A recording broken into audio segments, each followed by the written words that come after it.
Bonjour, bonjour les élèves de tronc commun scientifique. Aujourd'hui, on va faire la correction de devoir 4. Bienvenue les élèves de tronc commun. Je commence tout d'abord par la chimie. La chimie contient toujours 7 points. Premier exercice, c'est exercice 1, c'est 2 points. C'est un QCM ou une question très simple. Relier par une flèche les lettres avec les numéros qui correspondent. Donc les lettres c'est A, B, C. Donc A c'est la lettre Z, N, A. Donc les numéros de 1,5 c'est nombre de neutrons, numéro atomique, nombre de masse, nombre de protons, nombre de neutrons. Si je commence à répondre, c'est-à-dire petit a, Z, c'est-à-dire le symbole Z, c'est le numéro atomique. C'est le choix petit a. Et aussi, je peux le nommer nombre de protons. Donc A correspondant le choix 2 et 4. Pour B, N. N, c'est le nombre de neutrons, c'est-à-dire B pour numéro 1.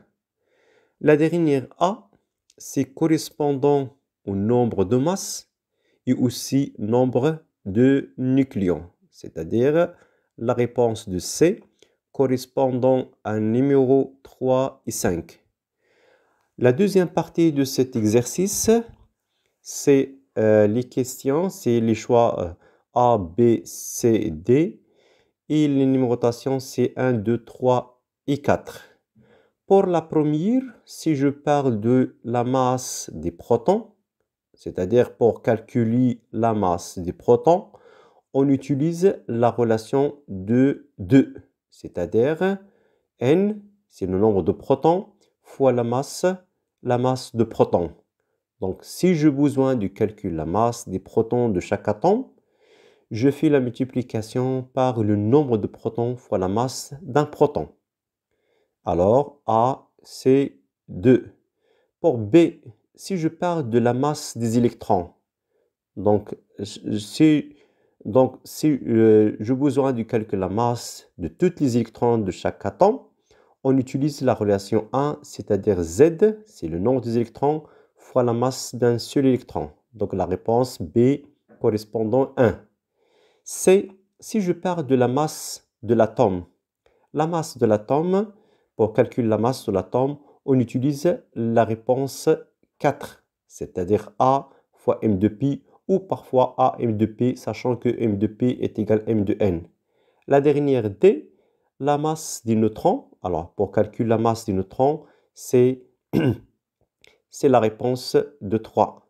Donc, neutron, c'est la masse de neutrons.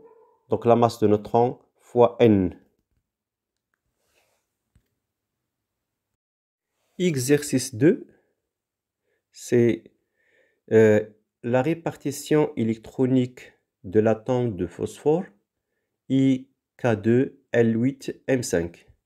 Donc la question, combien d'électrons comporte cet atome? Donc si on a besoin de calculer le nombre des électrons, c'est la somme de 2 plus 8 plus 5. Donc la totalité des électrons, c'est 15 électrons. Ça coûte 0,75 points. La deuxième question, combien d'électrons sont situés sur la couche externe? Donc la couche externe, c'est M, donc il contient P est égal à 5 électrons. Cette réponse compte 0,75 points. La troisième question, quel est le numéro atomique de cet atome justifié? Donc le numéro atomique, c'est le nombre des électrons. Donc déjà calculé, c'est 2 plus 8 plus 5 est égal à 15 électrons, sachant que Z est le numéro atomique et aussi le nombre des électrons. Maintenant, je passe direct exercice 3. L'atome d'iode de symbole I majuscule possède 59 électrons. Et cet atome a tendance à gagner un électron pour devient un ion iodure. La question 1, c'est 0,75. Quel est le nombre de charges positives portées par le noyau de l'atome d'iode? Donc, le nombre de charges positives, c'est-à-dire on cherche le nombre de charges positives, c'est-à-dire le nombre de protons. Donc, le nombre de protons, dans ce cas, est égal à 59 protons. Donc, cette réponse convient 0,75 points. Pour la deuxième question, quel est le nombre d'électrons de l'ion iodure? Donc, si je parle de l'ion, donc déjà, soit 59 électrons, plus gagner un autre électron, donc la totalité, c'est 60 électrons. Donc, cette réponse pour 0,75 points. La troisième question, quelle sera la formule du l'ion iodure? Donc, I, c'est le symbole de cet atome, iode, plus cet atome gagne un électron, alors le symbole, c'est I-. Donc, cette réponse pour 0,5 points. La dernière question, quel est le nombre de charges positives portées par le noyau de l'ion iodure? Donc, on va chercher dans cette question sur le nombre de charges positives portées par le noyau. Alors, le noyau reste toujours, c'est la même, rien n'a changé. Si je parle de noyau, rien n'a changé. On parle tout simplement des électrons à l'extérieur qui changent. Donc, le nombre de charges positives portées par le noyau, c'est 59 charges. Maintenant, je passe directement à physique, c'est la partie 2. Ça coûte 13 points. Donc, premier exercice, c'est 2 points. Répondre par vrai ou faux. Donc, un corps possède un seul centre d'inertie. Donc, chaque corps possède un seul centre d'inertie, c'est-à-dire vrai. Donc, cette réponse contient 2 points. Pour l'exercice 2, deux sphères A et B, chacune de rayon R est égale 10 cm et de masse respectivement M1 est égal à 1 kg, M2 est égal à 3 kg, sont liées rigidement et constituent un solide comme l'indique la figure ci-contre. Donc la figure de corps M1 1 kg, M2 3 kg. Donc la première question, c'est 2 points. Rappelez la relation de barycentrique au barycentrique. Donc cette relation s'écrit sous forme OJ est égal le rapport de la somme MI au GI divisé par la somme MI.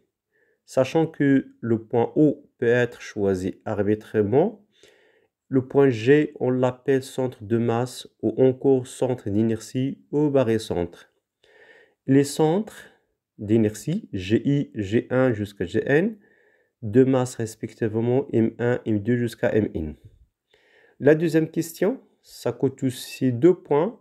Déterminer le centre d'inertie G de solide par rapport au point G1. Donc, je remplace O par G1. Donc, ça donne G1G est égal M1 G1G plus M2 G1G 2 divisé par M1 plus M2. Alors, G1 G1, ça compte nul, donc est égal M2 G1 G2 divisé par M1 plus M2. Donc, je remplace M2, les données, c'est 3, et je remplace M1 par 1, donc ça donne 3 quarts de G1 G2. Je le transfère en distance, c'est le module, donc G1G est égal à 3 quarts, et je remplace G1G, d'après les données, c'est 2 fois R, ça coûte 20, donc le résultat final c'est 15 cm. Donc cette réponse, c'est pour 2 points, c'est 2 points. On est maintenant à l'exercice 3. Un skieur de masse M, 80 kg, équipement compris, descend une piste rectiligne inclinée d'un angle alpha 12 degrés. Par rapport à l'horizontale, la vitesse constante de 42 km par heure, l'ensemble de frottement piste plus R sont modélisés par une force unique F opposée de mouvement. Le skieur garde une position de corps. On peut le modéliser par un solide en mouvement de translation rectiligne. Les données G est égal à 10 Newton/kg-1. La question 1, c'est une question directe. Faire le bilan des forces agissant sur le skieur pendant la descente. Donc cette question, c'est pour 2 points. Pour répondre, d'abord, je commence par le système étudié. Entre les légumes, c'est le skieur. Bilan des forces, c'est P, le poids. Et deuxième force, R, c'est la réaction de plomb. Aucune force appliquée par une tension d'un fil. Deuxième question, c'est 2 points. Quelle égalité vectorielle doivent vérifier ces forces? Justifie votre réponse.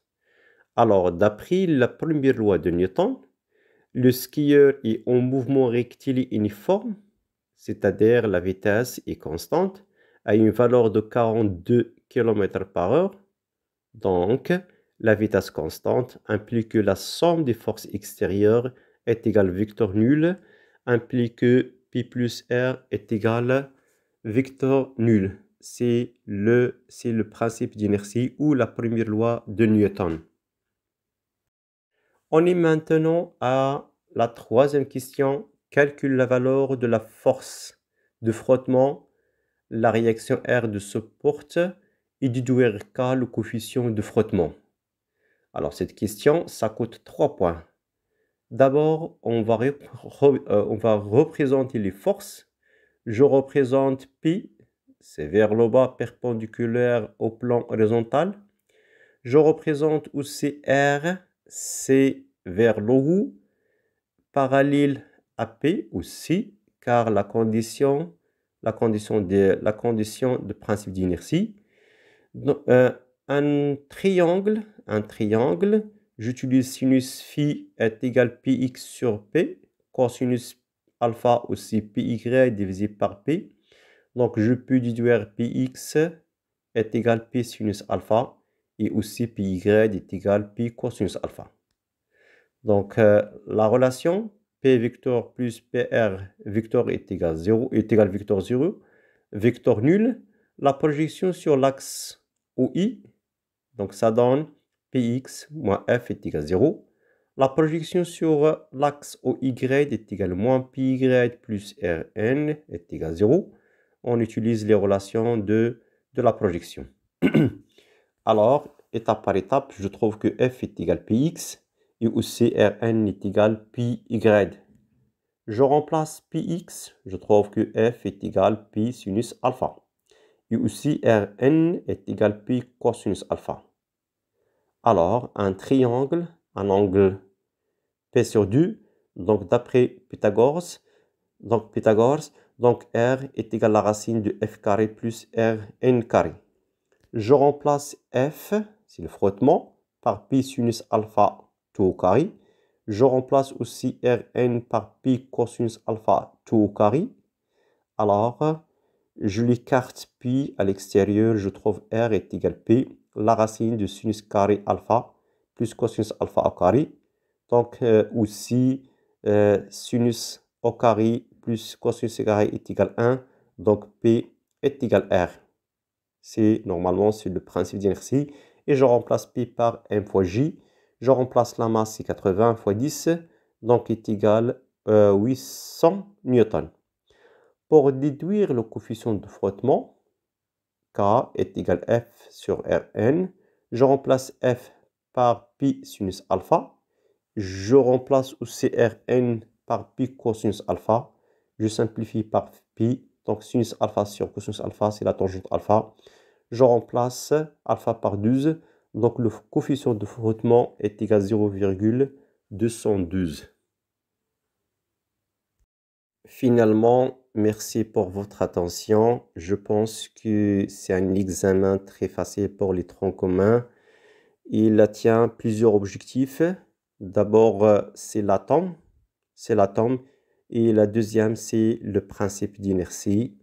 Et la projection de cette relation sur un repère OX, Y. Merci pour votre attention. N'oubliez pas de partager cette information pour les autres. Merci pour votre attention.